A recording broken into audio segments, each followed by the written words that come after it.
All right, 7:32, and I'll do roll call. Barry Johnson, I'm here. Mark Rubin, Here. Joe Perry, Here. Randy Freed, not yet. Abby, Happy New Year. thank you. Scott Mandel, Present. thank you. Approval of November 2nd, 2022 Transportation Committee meeting minutes. You all got those in your email. If anyone has anything, speak now or forever hold your peace on any kind of changes. If not, we'll consider them approved. All right, seeing none, we'll consider them approved. Update by the committee chair. Just to let you know, our November, the one motion we had in November did pass by the board. I'll go on to public comments. Number 4, do we have any public comments on non-agenda items within the committee's jurisdiction? Press *9 or raise your hand. Go ahead, Lionel. Good evening, my fellow colleagues, Studio City, brethren and sisters. I'd like to provide an update. Number 1, there's a happy hour from Streets for All with Nithya Raman, Council District 4, on Wednesday, January the 11th, from 5 p.m. to 6 p.m. Via Zoom. You could reserve the link via streetsforall.org/events/happy-hour-Jan JAN 2023 for the link. And number 2, I have some happy news to share with you, that the Ciclavia is coming up this year, and the first one will be in the West Valley. It's been a while since we had one, and I'd like to share that with you. If you could bear with me, I could tell you the exact date. Okay, the next and Ciclavia, the first one for the 2023 is on Sunday, February 26th, from 9 a.m. to 3 p.m. and the West San Fernando Valley. I believe that will be in Canago Park area, Winnetka area, but it's on the ciclavia.org website. Feel free to share it with your neighbors, constituency, and we look forward to seeing you there. But as a reminder, I'm speaking as an individual. I'm not representing nobody. I just want to make sure I comply with the Brown Act and things like that. I just sharing information because we're neighbors, and I just want to just share events that might be beneficial to the Valley folks. Thank you so much. Anybody else, members of the public?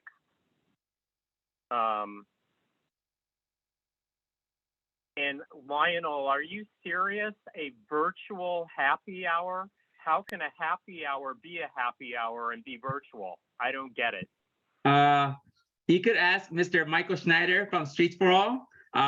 He's the one who's the coordinator. I guess you could have a quote unquote drink virtually while participating in the Zoom, I guess. That's what I imagine. So okay, it's on the streetsforall.org website. So Nithya Raman will be there on January 11th from 5 to 6 p.m. And I understand that she's your council member because since the redistricting, so it's a great way for you as because you're the constituents to ask her questions about transportation related or mobility related, because as you know, or other neighborhood issues. Thank you. thank you. Go ahead, Joe, in public comment.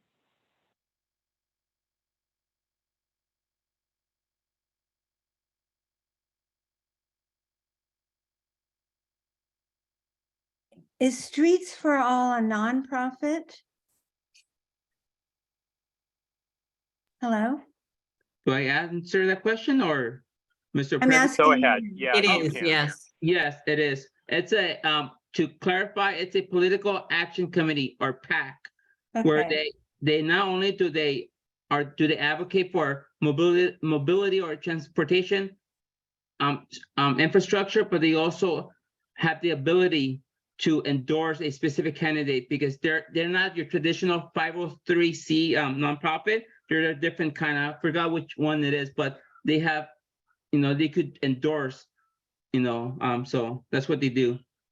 Okay, thank you. And Because you can find PACs, oh, okay. Right. Just FYI, they have a C3 and a C4 now. Yeah, okay, thank you for that, Melanie. Okay. Thank you. Anyone else? All right. We sort of did number 5.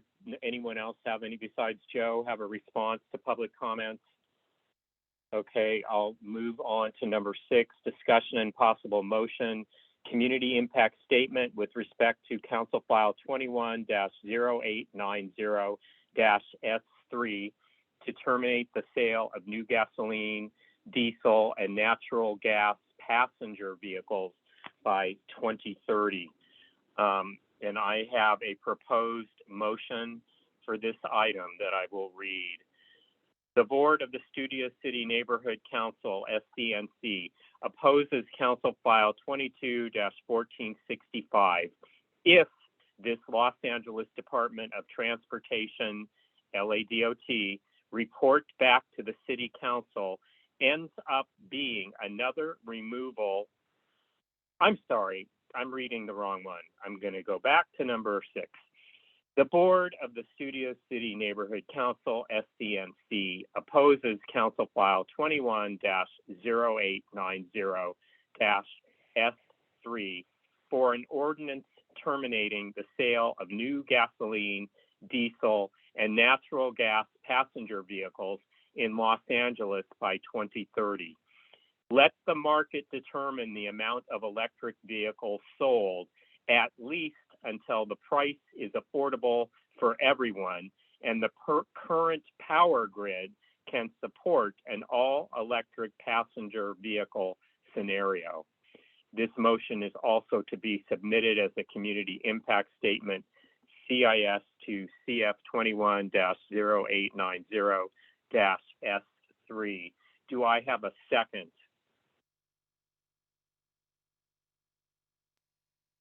I'll second. Thank you, Scott. Do we have any members of the public? Press *9 or raise your hand for public comment. Go ahead, Peter. Hey there.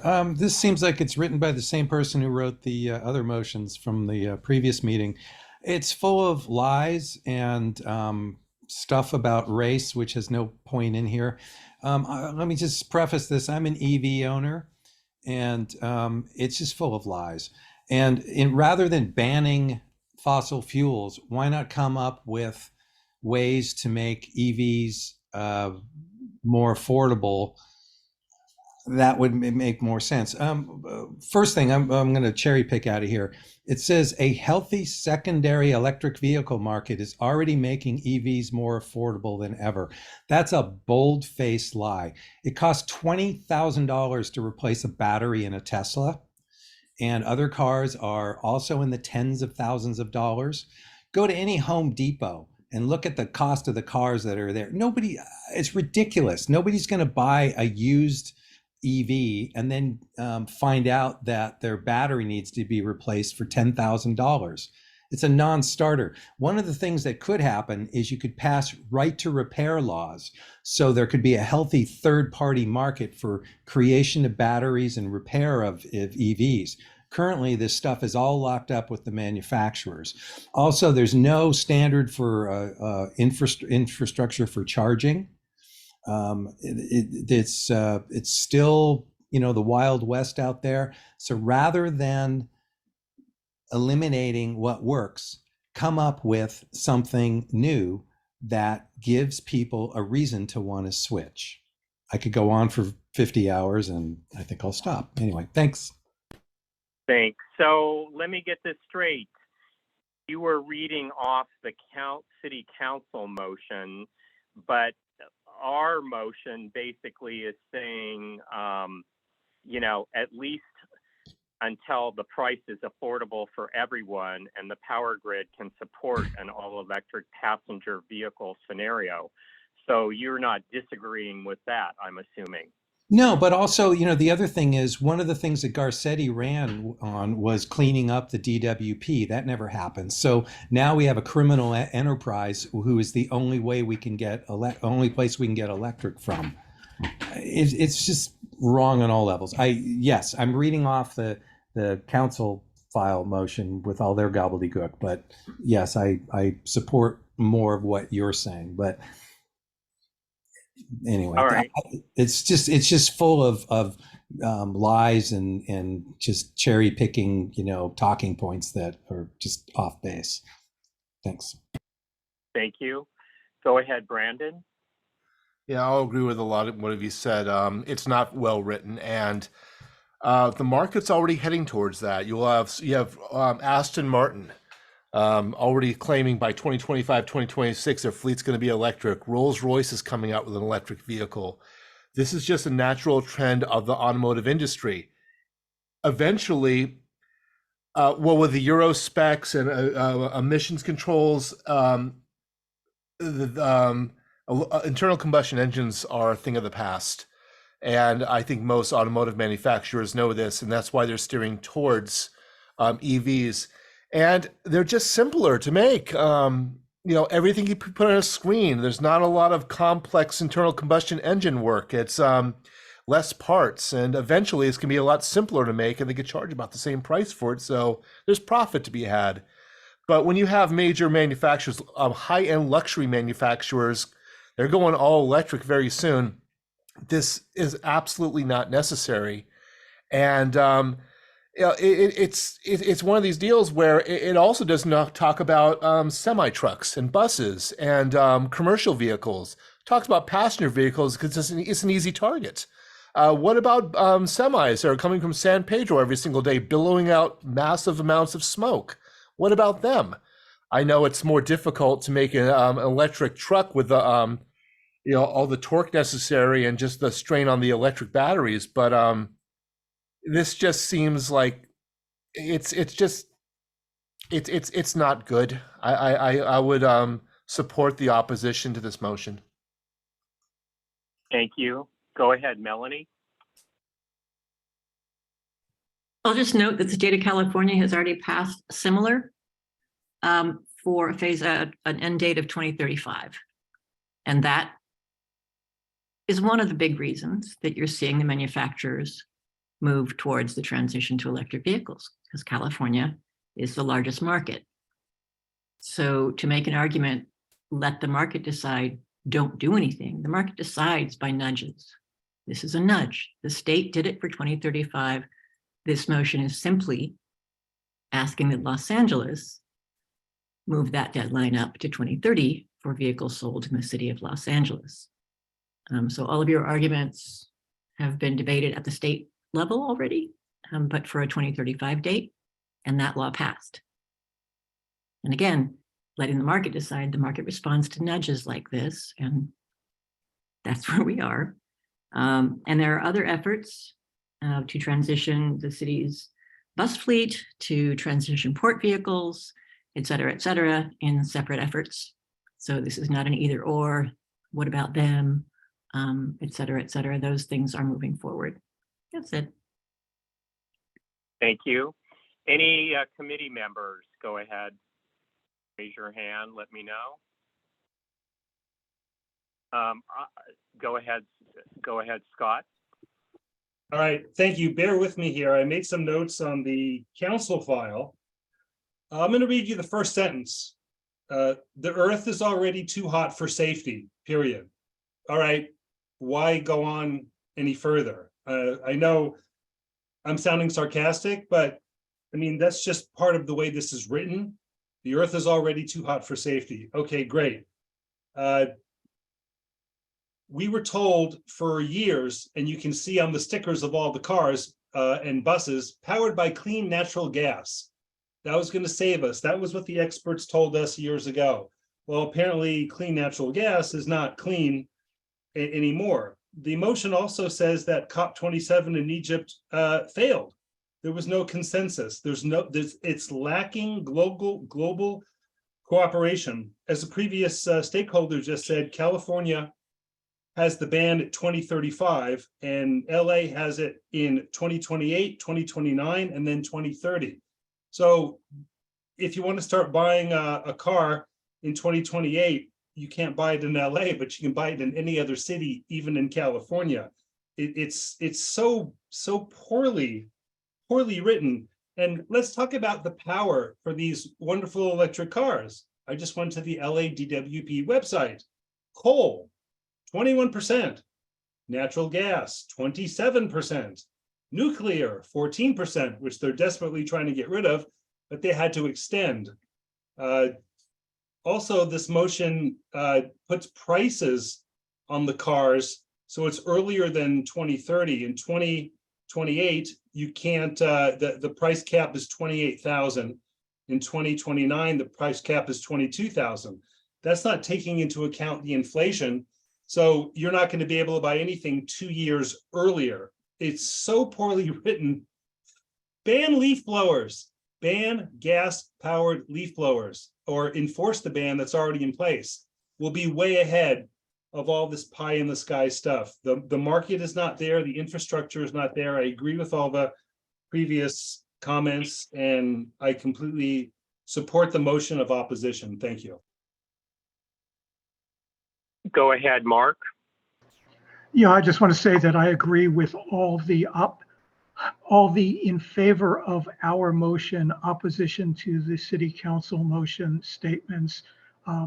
This is typical of the government that we have in place down on Spring Street, virtue signaling their greatness.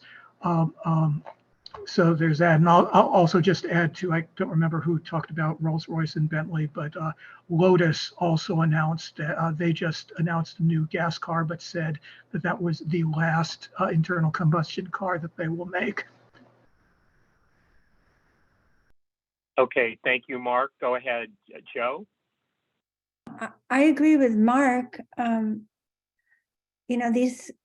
There isn't a charging infrastructure. There isn't a working, reliable transit system.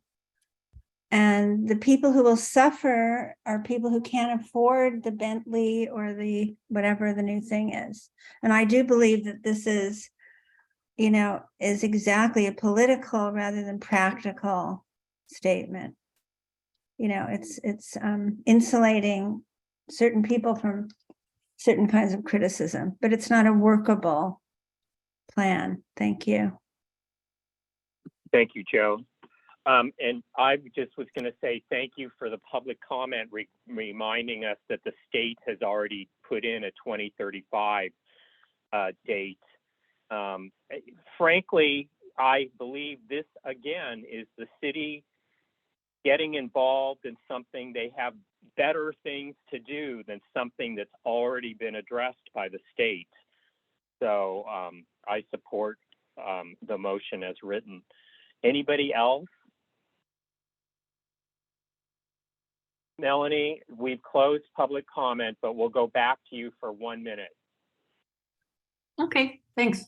I'll just note two things regarding the charging infrastructure. This committee voted not to build that out last year.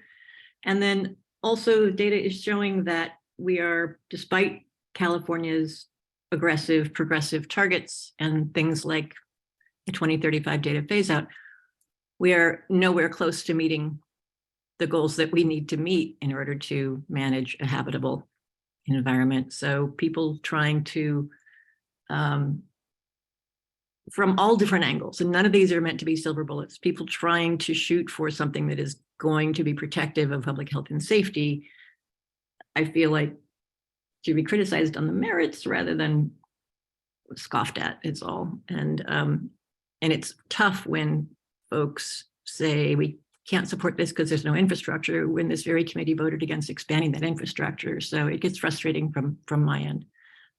But yeah, thanks. Go ahead, caller ending in 264. We're 1 minute on this round.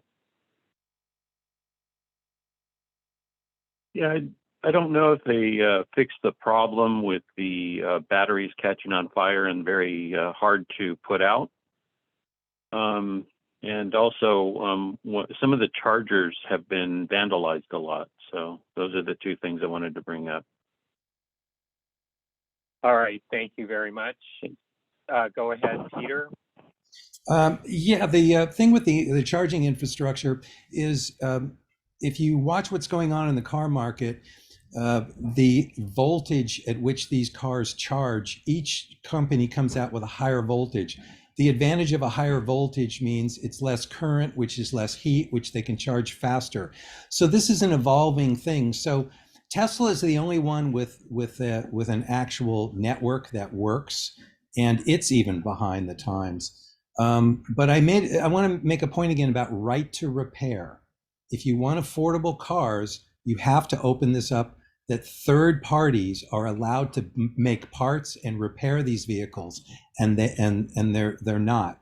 Also, there was another thing that I heard, and I'll get this for the board meeting, that these electric car hookups are pretty dangerous with the current crop of plugs that are used, because you're drawing a lot of current out of a plug, and it goes hot, cold, which loosens the connections on it, and can easily start a fire. They're not meant for this. The actual plugs, they need to be redesigned. So yes, you can go get this stuff installed, and it's approved by the city, but it's really not safe. There's a gentleman back east who's starting a movement on this. He's an electrician, and he's deeply involved in this, and I'll get you that information. Thanks. Thank you. Go ahead, Joe.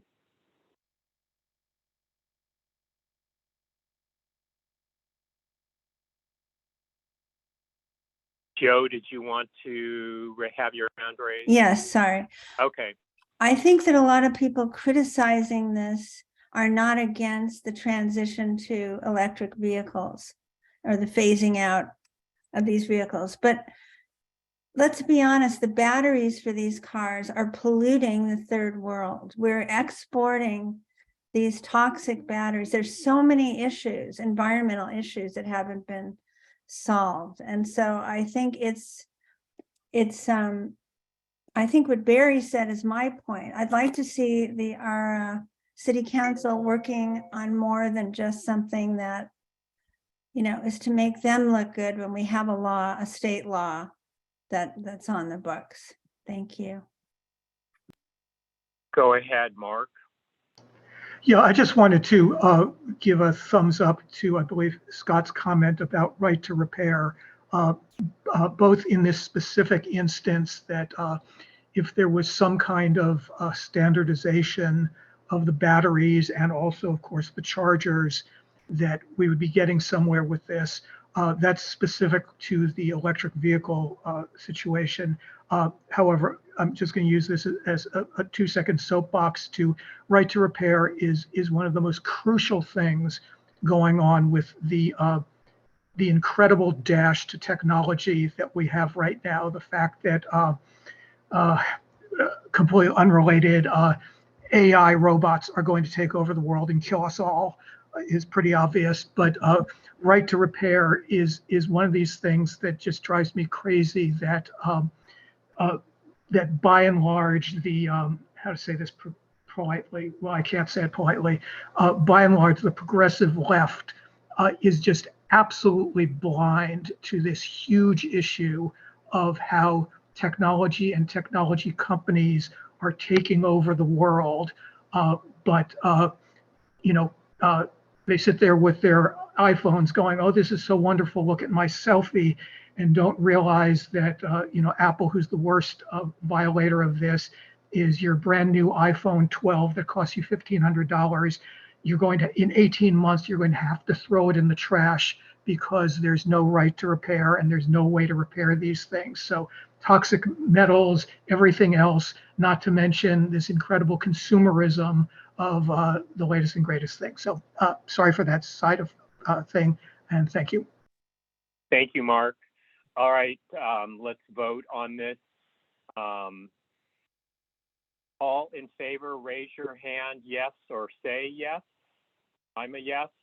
Yes. Scott Mandel, yes. Mark and Joe are yeses, and Abby is a yes. So we are unanimous. Thank you all. And it was Peter Cole who brought up right of repair. I'd love to take credit for that, but it was Peter Cole, credit where credit is due. Thank you.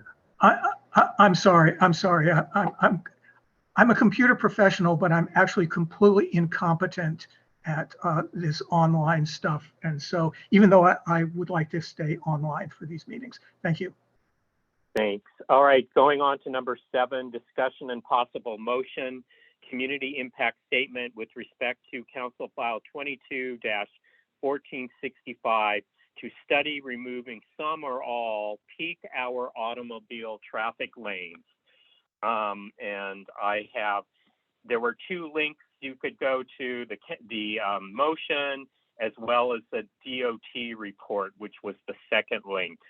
I'll read you a proposed motion I have. The Board of the Studio City Neighborhood Council, SCNC, opposes Council File 22-1465 if this Los Angeles Department of Transportation, LADOT, report back to City Council ends up being another removal of traffic lanes for the average driver. Los Angeles does not yet have an intricate enough mass transit system to efficiently support all the destination routes used by Los Angeles drivers. This motion is also to be submitted as a community impact statement, CIS, to CF 22-1465. Do I have a second? I'll second. I saw Joe first. Oh, Second great. from Joe. Thank you. And I will ask if there's any public comment, raise your hand or press *9. All right, go ahead, Melanie. So the justification being that the transit system is not adequately built out yet, but the motion itself is looking to find ways to provide safe alternatives for public transit, for safe bicycling, and things like that on the streets. And that's one of the justifications for this, to see if those peak hour lanes can be better utilized to improve transit service reliability in places. So again, I'm confused. You know, this is supposed to help meet the thing that you say we don't have. We can't do this until we have that. This says this is one way to get that. So if I'm very confused by the premise of the opposition here.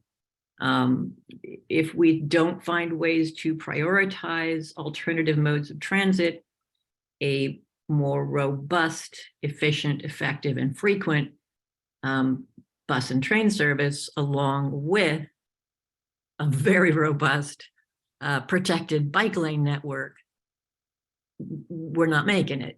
That's the priority. And yet the priority from this chair seems to always be don't touch an inch of space set aside for personal single passenger vehicles ever, for any reason. And those things can't exist in the same world. So a city that has that robust, extensive, multimodal transit system cannot coexist with a city that prioritizes an excess of real estate for single passenger vehicles. Those two things don't coexist, and we have to make some sort of transition. This motion is intended to identify ways we can support that transition. And again, you're saying no, and confusion. Thanks. And the premise being that the way LA operates is we take away things before we have something to replace them with. And that's where this is going. Just to We'll note, take things just to away, note, and Barry, 5 we years- only 5 we years only have later, so much we'll get real to- estate. yeah. The majority, the space that we dedicate to moving and storing individual passenger vehicles is the largest land use in Los Angeles already. For a variety of reasons, that acreage has to shrink. For a number of reasons, that acreage has to shrink over time for open space, to allow stormwater to get to the groundwater and not to flood communities, to reduce temperatures in communities, to have more trees in communities, to allow for alternative modes of transit. You can't have what you have now dedicated to cars and a safe future. So to say that you have to figure out some other place to provide all those things before you take an inch away for your personal vehicle is crazy. Those things don't add up.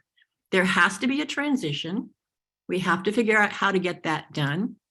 It's complicated, sure, but we cannot have the existing grid that we have that prioritizes single passenger vehicles over human safety.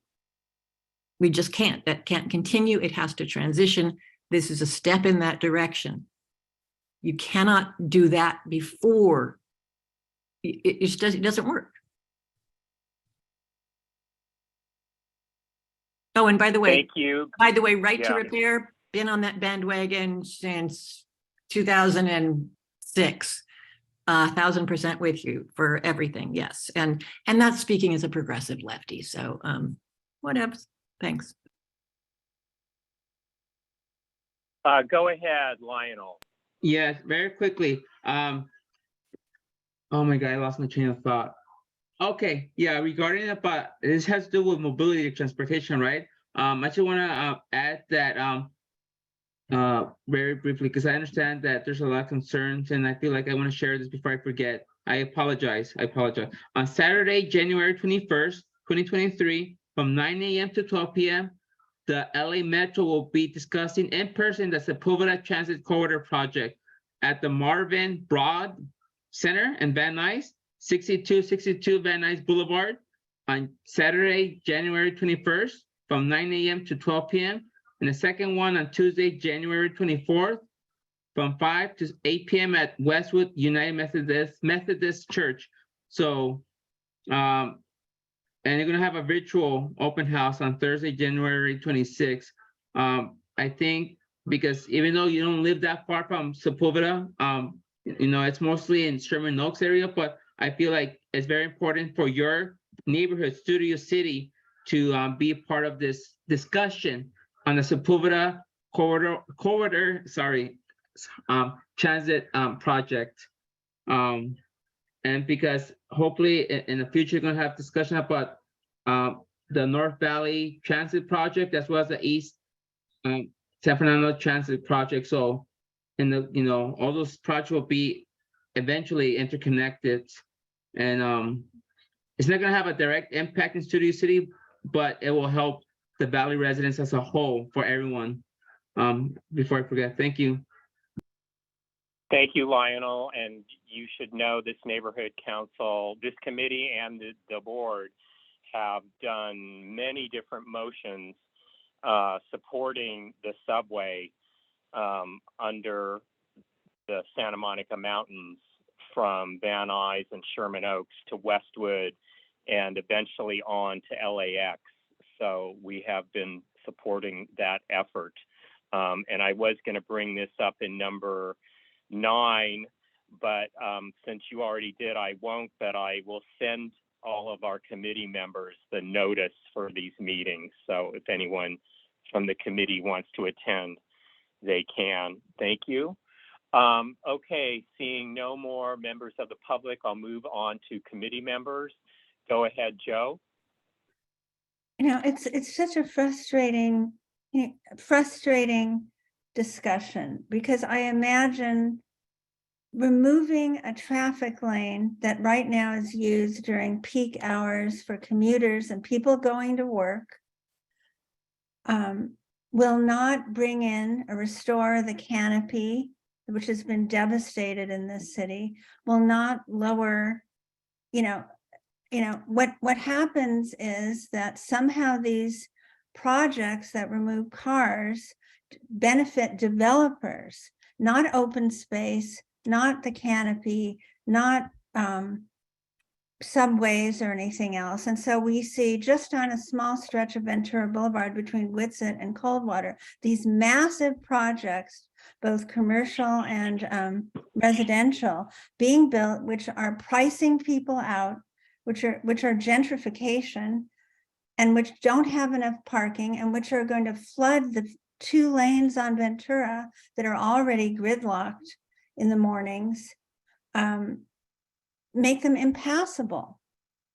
And to say we'll take 1 lane away and put bikes there is not dealing with reality, is not ushering in this new world that I wish it would, of cooperation and better transit systems and all that. It's not bringing us anything except a ruse for development and for not requiring parking spaces for people who live in some of these new apartments.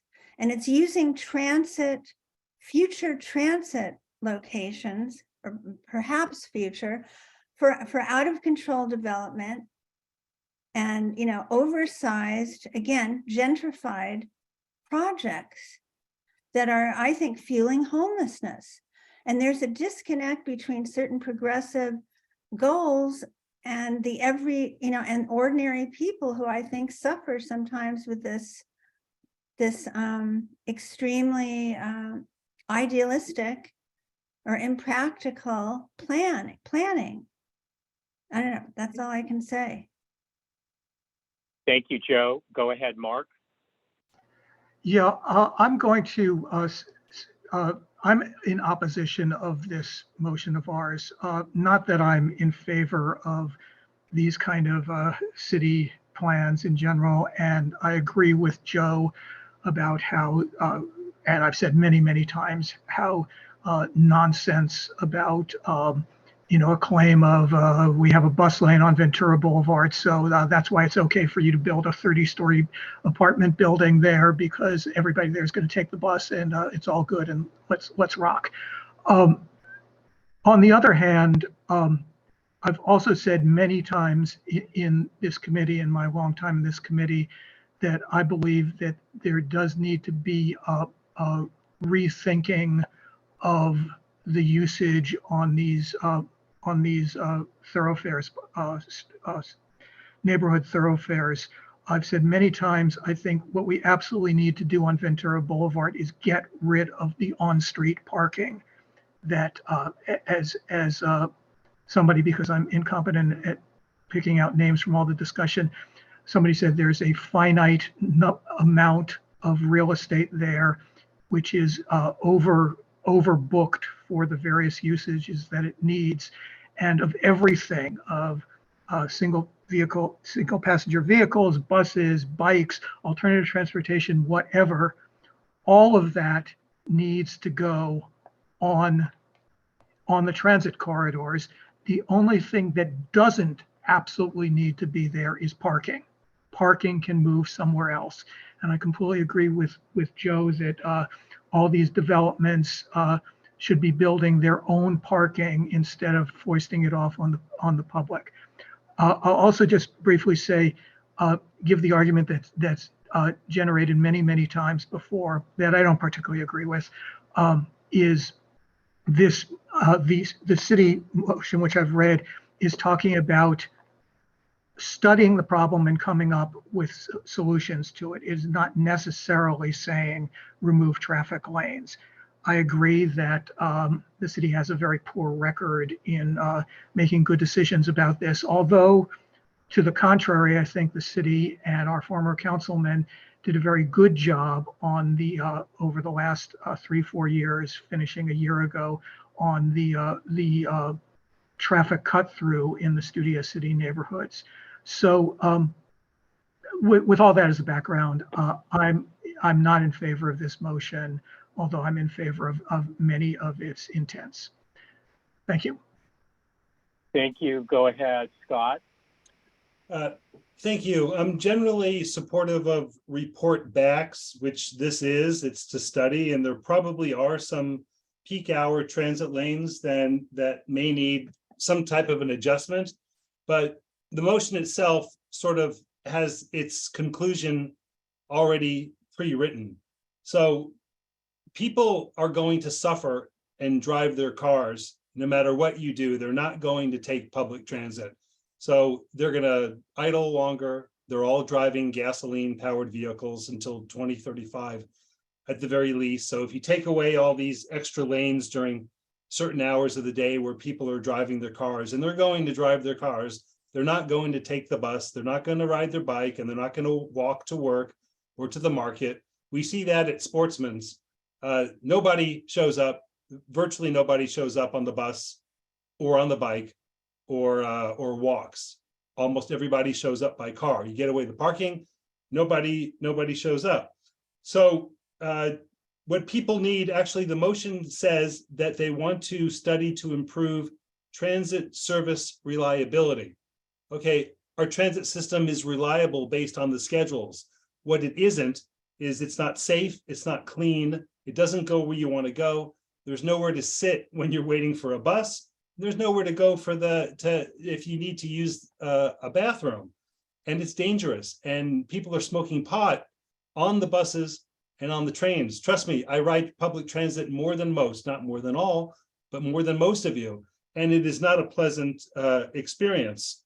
So these are the things that they are asking to be the conclusions that this motion seeks to, the council motion anyway, seems to find out. So I'm supportive of what you wrote, Barry. Thank you.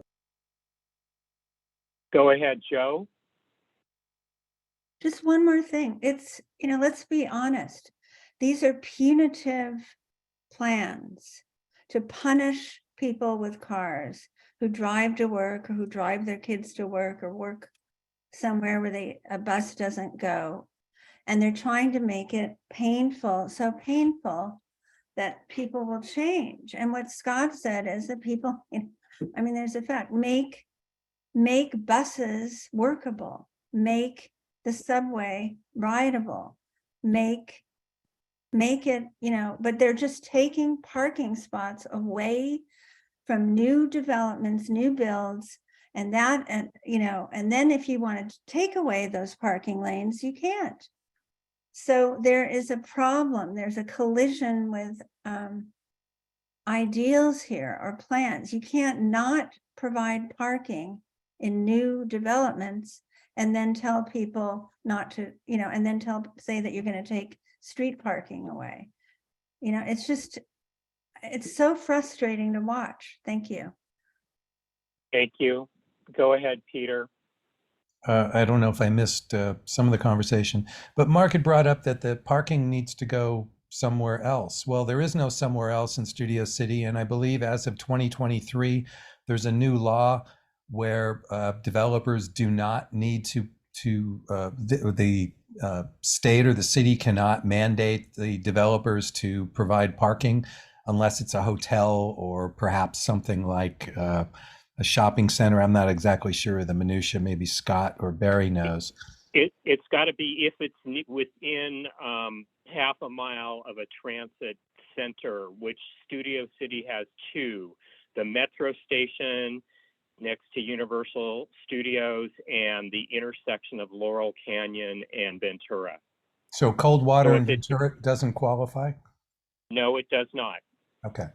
But it's within half a mile, so that would go all the way to Whitsett, and it would go all the way to Colfax on Ventura. Okay, but either way, each they keep carving away where we're going to put the cars, and I guess that's probably the next item up. They're all going to be shoved into our neighborhoods. So thank you.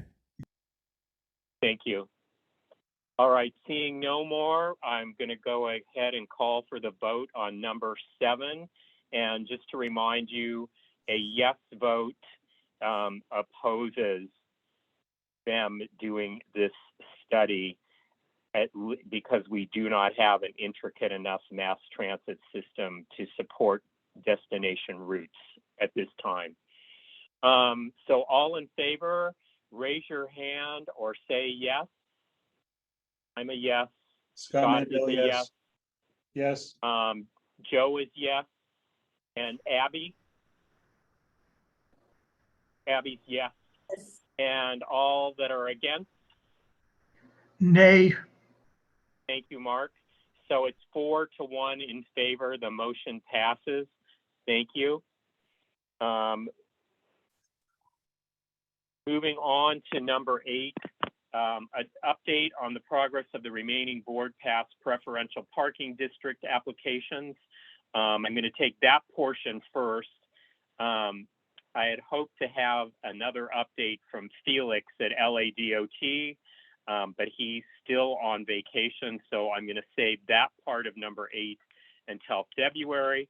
But I did want to bring up the fact that we have been approached with an initial inquiry for a preferential parking district to the north of the Sportsman's Lodge complex. And I'm going to ask Peter Cole to speak on that because he was the one who was inquiring. Go ahead, Peter. Yeah, it's a complicated subject. Currently on Alcove, we have no stopping 6 p.m. to 8 a.m. That's not what we originally requested years ago, but that's what was offered.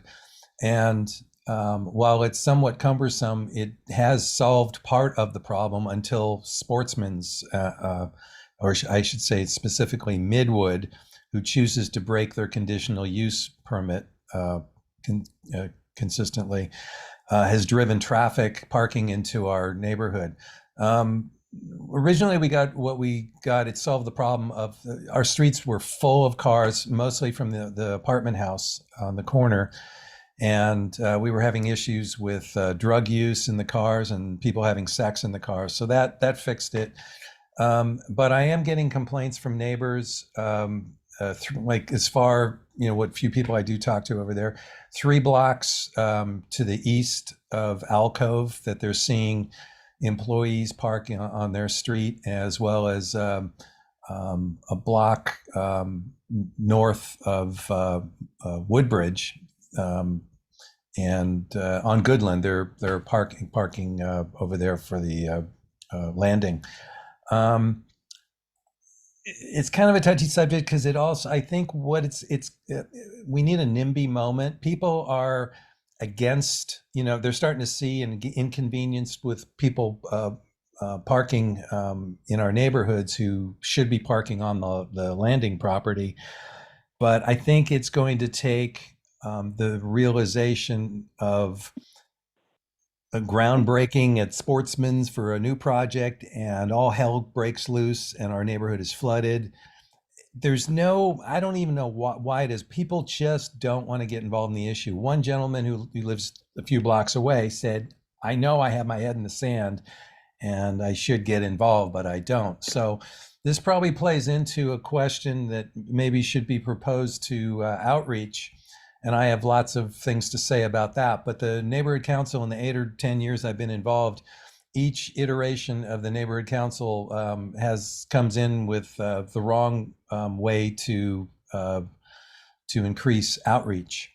And it's gotten to the point where so many people have been disenfranchised dealing with the neighborhood council that a lot of people that used to be involved just don't want to deal anymore. So a lot of words here, but it's not just, I'm concerned about losing, personally on Alcove, losing the parking restrictions that we have now, because they do solve part of the problem, and replacing it with just permit parking. Maybe there's a hybrid solution for us.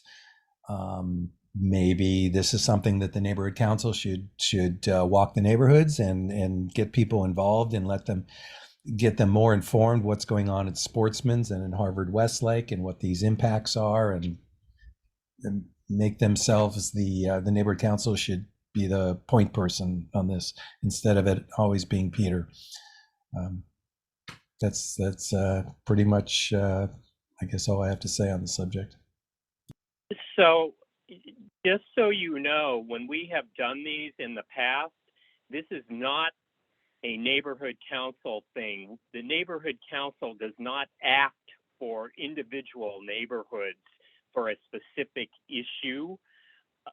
What we would do is the transportation committee would have a motion in support of, say, preferential parking, a preferential parking request from a neighborhood, which you need 75% of the neighbors to sign on to. But that's how we would do it.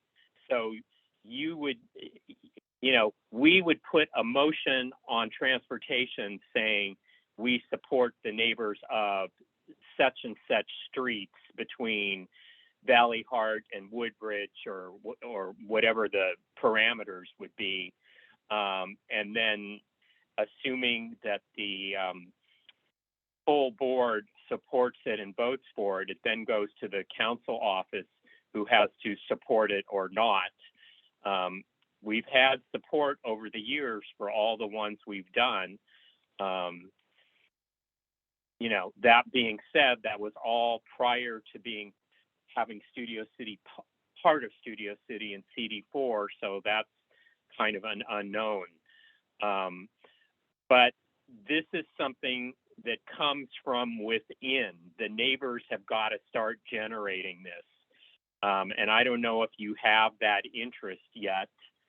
Yeah, I think the interest is there, Barry. It's just, I'm just flabbergasted how many people don't know why the impacts are there. For instance, a lot of people don't even know about anything about this Sportsman's project. They don't know that there is for this construction, that there will be no parking on site, and there's no place in Studio City for these cars to go except in our neighborhood. A lot of people don't know why there's more cars showing up in our neighborhood.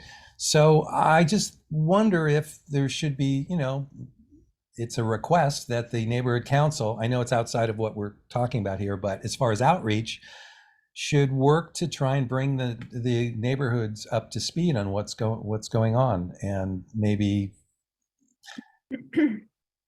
well, I think the outreach would be just what the possible ramifications are of a project like this.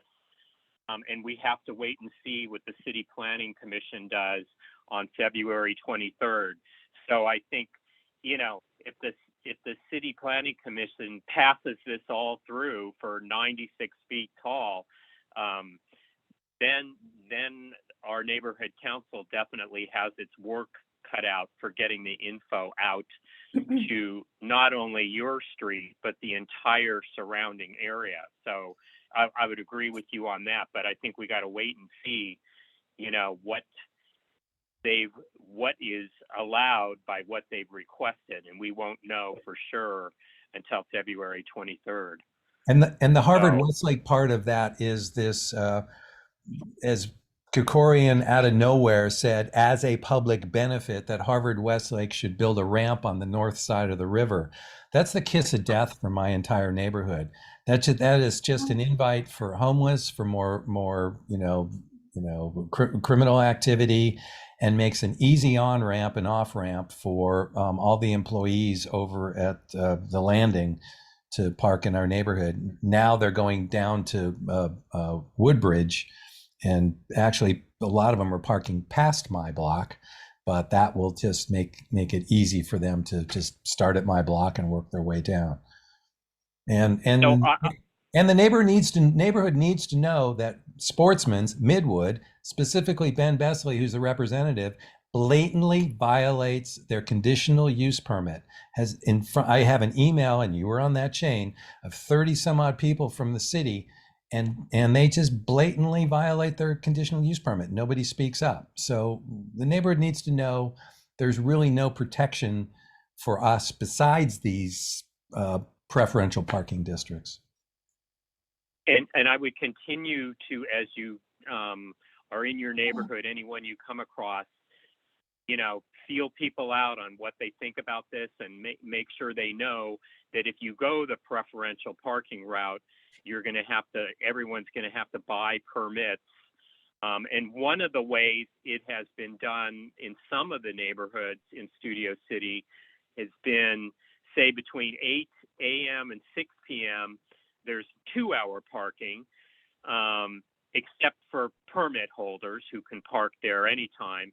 And then between, say, 8 p.m. and 6 p.m. and 8 a.m. the next morning, it's no parking except for permit holders. So that's one possible scenario that we've seen. So yeah, let's wait and see what happens at the City Planning Commission, and then I think we'll know how we need to outreach to people based on, you know, Right. what might be built there. Right. So, okay. Thanks. And go ahead, Mark. I know you were part of a PPD for your own neighborhood. You may have some reflections on that. Go ahead. Yeah, actually, I have some PPD news that's not directly related to this. So why don't you let Joe go ahead first and come back to me. Okay.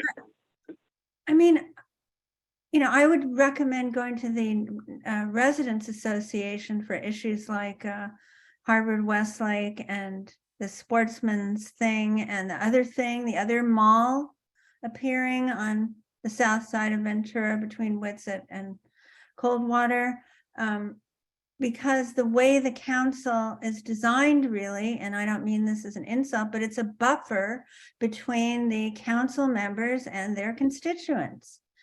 And we have had, you know, the reason I have, you know, arrived at some of the points of view that I have is by sitting in these meetings and having nice, regular people come in and say, for instance, there was a woman who lived near the Walgreens south of Ventura. And when they made a bike lane on Vineland, it was so backed up, she cannot get out of her. Do you remember her, Barry? She couldn't get out of her apartment, get her car out to go to work. Okay, and it's things like that where, you know, and then you say, oh, go to the Department of Transportation, and the city is underfunding these departments, and the time it takes to get a light, a stop sign, forget a stop light, is insane. And so, you know, and then if you fight some of these things and cars in your neighborhood, you're a NIMBY, you're a fascist, you know, it's just a really bad situation. The council members are insulated from their constituents. And unfortunately, this infrastructure sometimes inadvertently does that for them. I have never heard Nithya Raman, who's very communicative and organized in her emails, talk about problems in Studio City. I hear about Griffith Park or something. And, you know, the real life problems of people who happen to live here are not of any interest, you know, are barely, you know, you really have to fight, and people get burned out. There have been generations of people fighting for different things. In my neighborhood for PDD, because we live near the Fryman, we get hikers and stuff. And you know, and you are absolutely right. The parking is going to go to your neighborhood. That's where it's going. And that's considered okay in these plans, you know, and people are busy living their lives and they just can't keep up with it. Sorry to vent. Thank you. Go ahead, Scott. Thanks. I just want to zoom back a little bit and just ask the question, why is there preferential parking? Why is there permit parking? Why is there 2-hour limits and such? It's because there's a destination that does not have enough parking. So people can't park where they want to go, and they're parking on the residential streets.